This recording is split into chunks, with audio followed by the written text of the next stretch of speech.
All the videos and text messages from the Snapchat account were vetted for validity and recovered from the account. Detective Flipiak also was able to establish the positive ID of the suspect in the case, that being Jeremy M. Hilka. On Thursday, April 29th, Detective Flipiak met with members of the Will County State's Attorney's Office for a case review.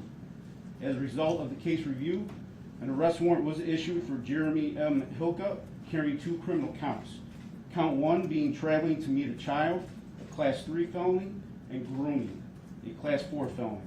Bond was set at $100,000. Mr. Hilka will need to bond out, applying 10%, $10,000. At this time, I'll open the floor for questions or comments. Ma'am. Was this set up, the way that the video was filmed and, when they met him at that? Can you comment on this? What we determined through the individual that supplied the Snapchat video is he runs a group.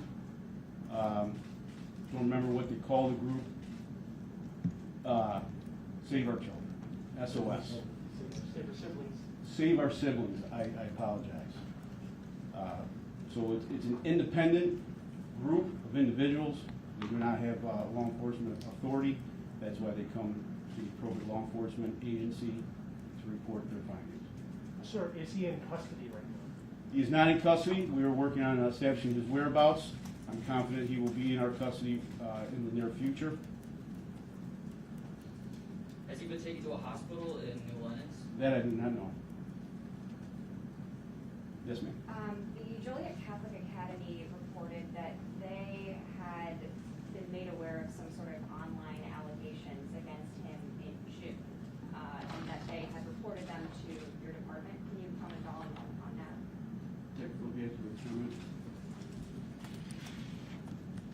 Detective Flipiak, Joliet Police Department. Ma'am, back in June, that is correct. What we were able to determine was that there were third-party, unsubstantiated claims with unknown victims at that time. Okay, so charges were never filed, obviously. That is correct, ma'am. What can you tell us about this Snapchat video or this content? And do you believe there may be other victims out there? What I can tell you is that they were uploaded to Snapchat by our cooperative victim, or cooperative witness.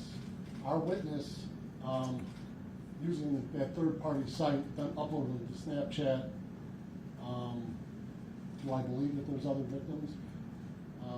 There could possibly be. That's why, as the Joliet Police Department, we take these allegations very seriously.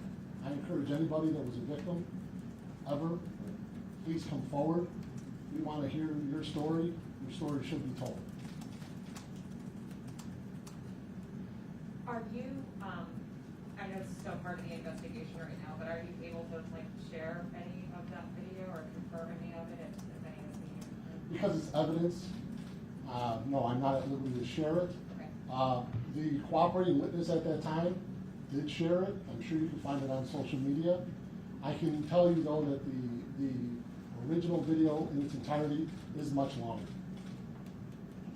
Much longer than the 18-minute video that was posted on YouTube?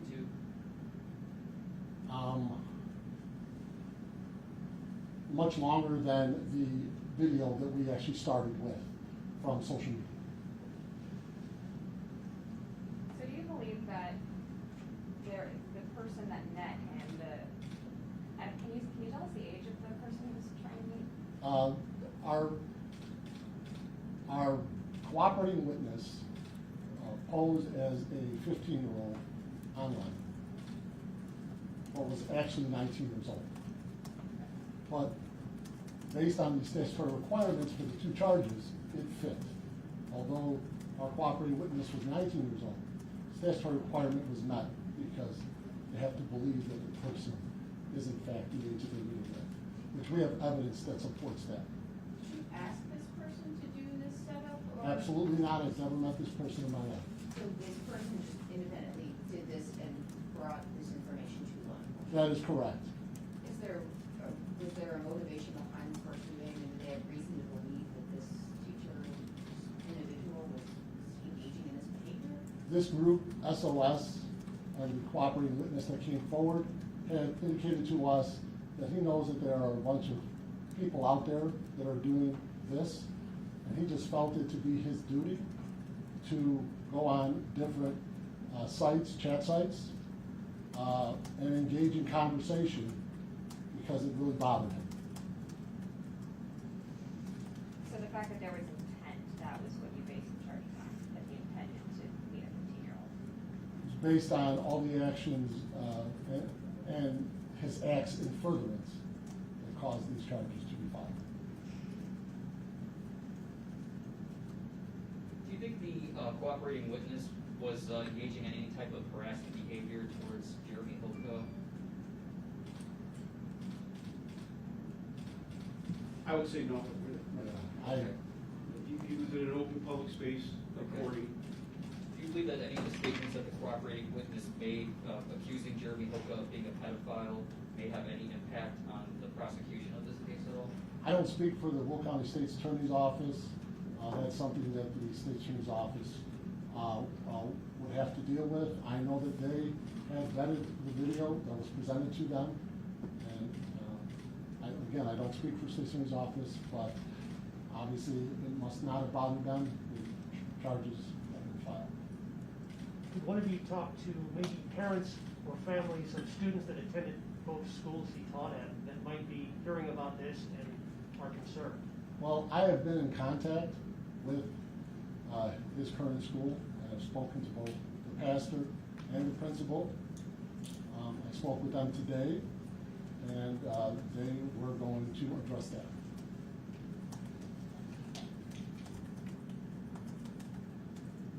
Anybody else? You know, if I can make a closing comment, it's something I feel obligated as lieutenant of our investigations division. We work several different type of cases, from homicide down to misdemeanor retail thefts, and I can tell you this, that every time any case comes together like this, where a child's a victim or a child's an intended victim, my investigations division drops what they're doing, teams up, and gets the job done. I'd like to also thank, as well as Detective Flipiak, Detective McEwen, Jackson, Cagle, Rodriguez, and McKinney. Putting this together in such a short time is very impressive from a law enforcement perspective.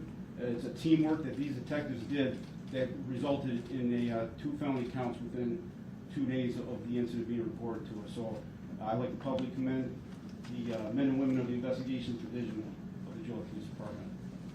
Yes, and we encourage, again, any victims of this type of behavior by any individual in our community, please call the Joliet Police Department. Our general line in investigations is 815-724-3020. Any information anyone has in regards to this case or any case ongoing in the city of Joliet, we appreciate any information. It's the information we receive from the community that helps us make these cases. So thank you. Okay, thank you all. Thank you. Thanks. Thank you. Appreciate you guys taking the time to come down here. We always feel very important to work with our media partners, and